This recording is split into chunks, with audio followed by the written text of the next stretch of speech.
Welcome to Skytech-Lens. Let's talk international trade. A story of a monumental transatlantic standoff that's sending shockwaves through global markets and boardrooms alike. It all began when the US threatened to impose a sweeping 30% tariff on nearly 70% of the 380 billion euros in goods the EU exports annually, a move that would upend established supply chains and disrupt countless businesses on both sides of the Atlantic. This isn't just trade policy, it's economic brinkmanship at its most intense, with both sides posturing for leverage and the world watching closely. But the EU didn't just grumble, they fired back with a 100 billion euros retaliation plan, meticulously crafted and ready to launch if the US pulls the trigger on those tariffs. This no-deal contingency package is a detailed, automatic response, not an empty threat. It's a legal and economic playbook, designed to be activated instantly, signaling the EU's resolve. The EU's message is clear: build a wall, and we'll build one too, targeting your most sensitive industries, from steel and cars to agriculture and tech. It's a high-stakes poker game with jobs, prices, and even the stability of the Western alliance on the table. The ripple effects could reach every household and factory floor. The US threat is broad, but the EU's response is surgical, targeting about a third of American exports for maximum impact, focusing on iconic products and politically sensitive sectors. This isn't just about balancing trade, it's about inflicting political and economic pain where it hurts most, aiming to sway public opinion and pressure leaders into compromise. The aim: ensure the consequences are felt by the voters and industries that matter most in US politics, especially in key swing states and manufacturing heartlands. It's a geopolitical chess move, and the board is set for a showdown that could redefine the rules of global trade for years to come. Both sides seem determined to see who blinks first, as the world holds its breath and waits for the next move in this high-stakes transatlantic drama. So, what's inside this 100 billion euros European retaliation plan?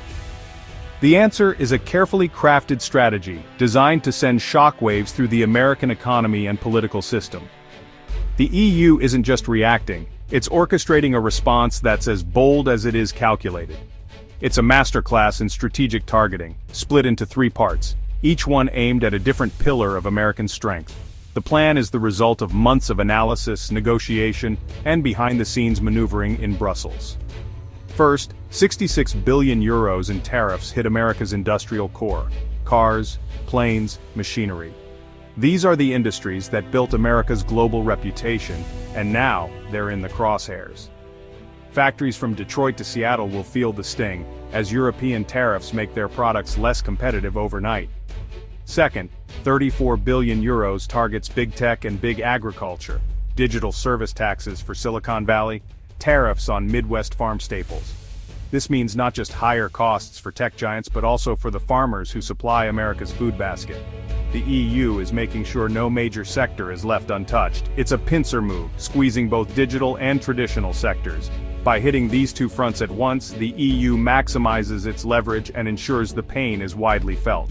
Third, the EU matches US tariffs tit for tat, up to 30% on selected goods. This is a clear message. Any escalation from Washington will be met with equal force from Brussels, leaving no doubt about the EU's resolve. This isn't just about money, it's about principle. Brussels is making clear it won't be bullied. The EU is standing up for its values, its industries, and its people, showing unity in the face of external pressure. The plan is designed for maximum political impact, targeting workers in the Rust Belt, tech giants in California, and farmers in the Heartland. By focusing on these groups, the EU is aiming to create domestic pressure on US lawmakers from every corner of the country.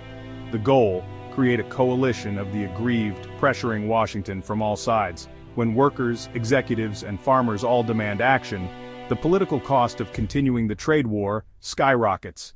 It's a comprehensive weapon, showing the EU knows exactly where to apply pressure. Every move is calculated to hit where it hurts most, both economically and politically. By hitting key industries, the EU ensures the pain is felt by those with the most political influence. Lobbyists and industry leaders will be quick to make their voices heard in Washington. The phone lines in DC will be lighting up with demands to end the madness. Every call is a reminder that the EU's strategy is working. This is economic warfare, meticulously planned. Every step is deliberate, every target chosen for maximum effect. The EU is ready for a fight. With unity, strategy, and resolve, Brussels is signaling to the world that it will defend its interests, no matter the cost.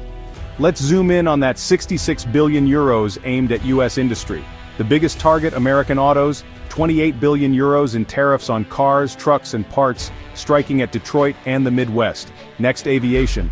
10 billion euros in tariffs on aircraft and components, think Boeing, with hundreds of thousands of jobs at risk. The rest covers everything from medical devices to plastics, vital cogs in global supply chains.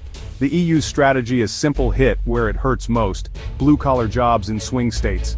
When factories close or lay off staff, political pressure mounts fast. This isn't about Wall Street, it's about Main Street. The EU is betting that economic pain in the Heartland will echo loudly in Washington. It's a direct appeal to America's industrial anxieties. Now the digital front, 34 billion euros in measures aimed at Silicon Valley and US agriculture.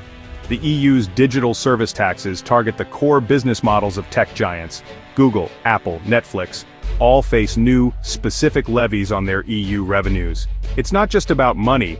The EU is also demanding data localization, forcing US firms to store European data within the EU. This means costly new data centers and fragmented operations for big tech. The strategy: tax their profits, control their data, and disrupt their global model. For decades, tech giants thrived in a borderless world. The EU is redrawing the map. The message: if you want access to Europe, you play by European rules.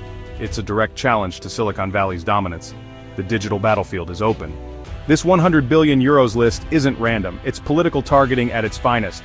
Every item from pickup trucks to soybeans is chosen to maximize pressure on key US constituencies. Autos hit union-heavy swing states.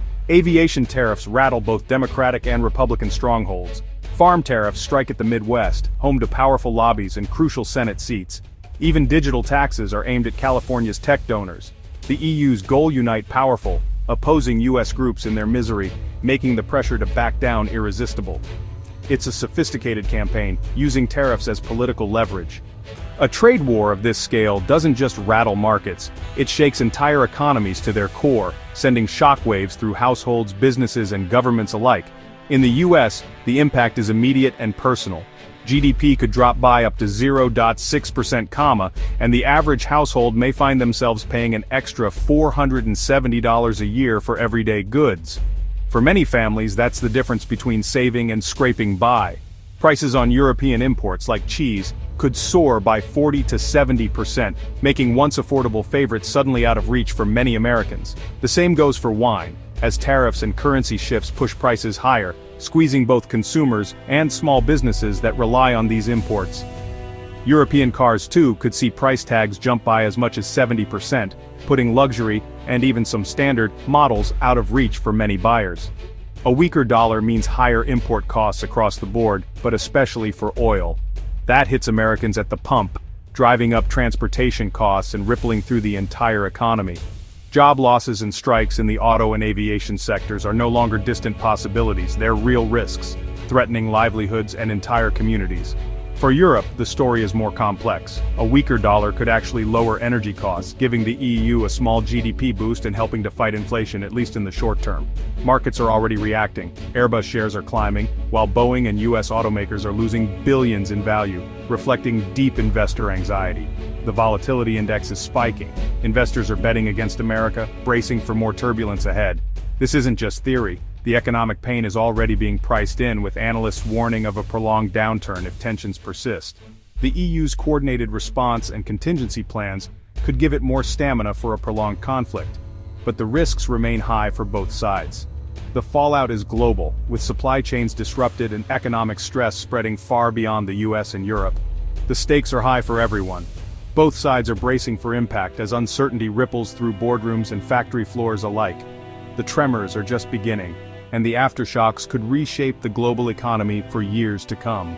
Enter the Carbon Border Adjustment Mechanism, CBAM, a looming EU weapon set for 2026. CBAM taxes imports based on their carbon footprint, hitting US goods with both tariffs and environmental penalties. American manufacturers face a double whammy: trade tariffs plus carbon taxes, making their products less competitive. The revenue funds Europe's green transition, meaning US companies could end up subsidizing their European rivals' clean tech.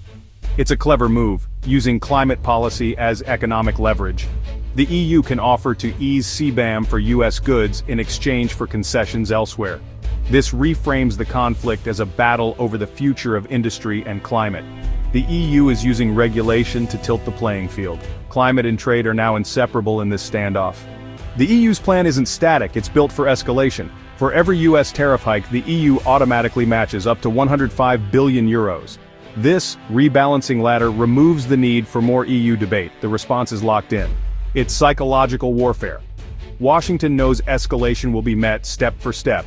Yet the EU has left out key defense items. No tariffs on US military exports. This signals the EU wants to keep security cooperation separate, even as economic tensions rise. It's leverage. The EU can negotiate on trade while preserving the NATO alliance. The strategy is multi-layered. Coercion and cooperation side by side. The message: we'll fight hard on trade, but keep the door open on security. The cost of refusal is high, except where both sides need each other most. The EU is playing a complex, high-stakes game. The US must decide how far it's willing to go. So, what does all this mean for ordinary people?